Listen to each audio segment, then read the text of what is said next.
শ্যাম তুমি লীলা বোঝো মন বোঝো না, এই গানের মতোই অবস্থা হয়েছে আইসিসির।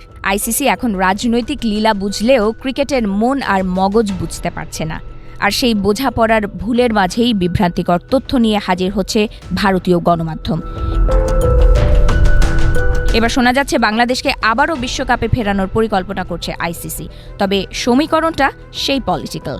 ভারতের গণমাধ্যম হিন্দুস্তান টাইমসের খবরে বলা হয়, পাকিস্তান যদি বিশ্বকাপ থেকে সরে যায় তবে বাংলাদেশকে বিশ্বকাপে ডাকতে পারে আইসিসি। এ যেন কইয়ের তেলে কই ভাজার কুটচাল।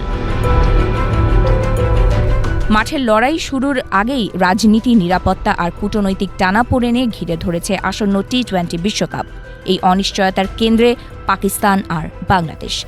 আন্তর্জাতিক ক্রিকেট কাউন্সিল আইসিসি আপাতত বাংলাদেশকে স্ট্যান্ড বাই হিসেবে রেখেছে বলে দাবি করছে হিন্দুস্তান টাইমস। কারণ পাকিস্তানের বিশ্বকাপে অংশগ্রহণ এখনও চূড়ান্ত নয়। পাকিস্তান ক্রিকেট বোর্ডের চেয়ারম্যান মহসিন নকভি জানিয়েছেন, সরকারিভাবে চূড়ান্ত সিদ্ধান্ত আসতে পারে শুক্রবার অথবা পরবর্তী সোমবার। এই বিলম্বই আইসিসিকে বিকল্প পরিকল্পনায় যেতে বাধ্য করেছে।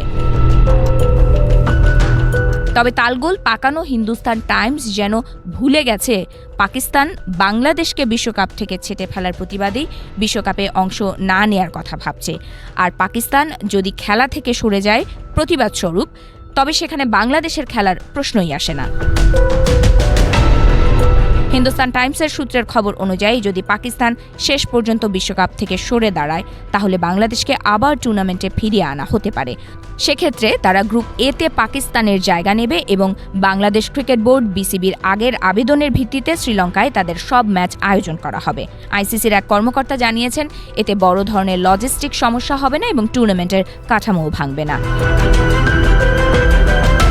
এখানে আইসিসি কৌশলী অবস্থান নিচ্ছে।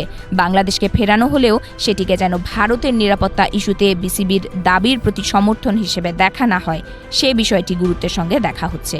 বরং পাকিস্তানের সরে যাওয়ার সম্ভাব্য সিদ্ধান্তের পরিণতি হিসেবেই বিষয়টি উপস্থাপন করতে চায় আইসিসি।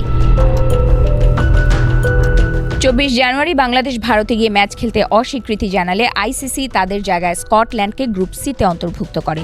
সেই সিদ্ধান্তের পরই নতুন করে জটিলতা তৈরি হয়। পাকিস্তান বাংলাদেশের অবস্থানকে সমর্থন জানায় এবং পরোক্ষভাবে টুর্নামেন্টের কাঠামো নিয়ে প্রশ্ন তোলে। পাকিস্তান ক্রিকেট বোর্ড অবশ্য পুরো টুর্নামেন্ট বর্জনের পথে হাঁটতে চায় না। আইসিসির সঙ্গে চুক্তিগত বাধ্যবাধকতা এবং শক্ত আইনি ভিত্তির অভাব তাদের পিছু টানছে। তবুও কিছু বিকল্প ভাবনা সামনে এসেছে। পাকিস্তানি গণমাধ্যমের দাবি, 15 ফেব্রুয়ারি কলম্বোতে ভারতের বিরুদ্ধে গ্রুপ ম্যাচটি বয়কট করে পয়েন্ট ছেড়ে দেওয়ার কথা ভাবছে পিসিবি। এমন সিদ্ধান্ত হলে সম্প্রচারকারী সংস্থা ও স্পন্সরদের বড় আর্থিক ক্ষতির মুখে পড়তে হবে। এছাড়া ম্যাচ খেললেও প্রতিবাদস্বরূপ কালো আর্ম ব্যান্ড পরে মাঠে নামার বিষয়টিও আলোচনায় রয়েছে।